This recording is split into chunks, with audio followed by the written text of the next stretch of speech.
সংসারের গল্প নিয়ে নৌকা চলছিল। প্রতিবার বৈঠা জলে ঘাই মেরে তুলে আনছিল নতুন পুরনো রূপকথা।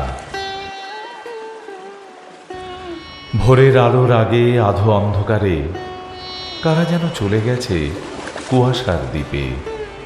পিছনে পড়েছিল চলমান কবন্ধ বাহিনী।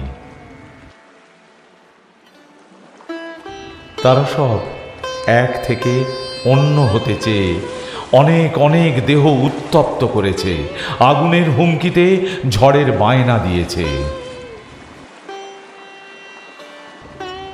তারা সব নৌকায় ছিল, অগণ্য, একাকী। প্রত্যেকে অপরের পরিচয় জানে, অথচ তারা অপরিচিত, অবোধ, অন্ধ জনতা। তারা সব চলে একভাবে, এক চালে। হাসা কাঁদা, ভাবা চাওয়া, লেখা পড়াশোনা সব আগে থেকে ঠিক করা আছে। ইতিহাসের পাতা মাঝে মাঝে হারিয়ে গিয়েছে। ভূগোল জায়গা পায়নি কুয়াশার দ্বীপে। কবন্ধ বাহিনী ঠিক ঠিক করে নৌকায়।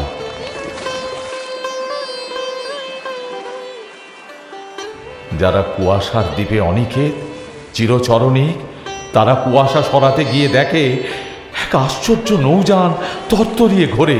চিন্তাহীন, বোধহীন, নির্বিকল্প উল্লাসে কোটি কোটি কবন্ধ আহ্লাদে নেচে কুদে গর্জাচ্ছে, সুখী হতেই হবে, আমরা সুখী। তাই খোঁজা শুরু, তাই খুঁজে ফেরা, কঠিন হাতের মোচড়ে জীবনকে টেনে তিল তিল জীবনের কুয়াশার দ্বীপ।